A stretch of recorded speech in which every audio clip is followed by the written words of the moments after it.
This video from Sharp Help, we're taking a quick look at how you can enter a cash float into your XEA303, 406 or 40S registers.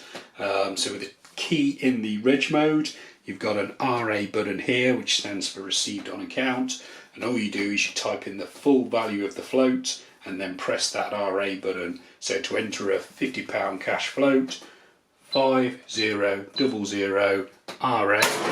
The draw fires open, enabling you to enter the cash float.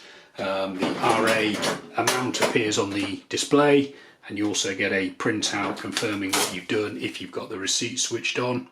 So RA £50.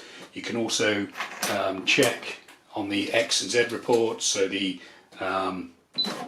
received on account will be on there, so because we've not done any sales transactions, this X report I've done, so this is a non-resetting report, the till is £50 up because the cash float's in there.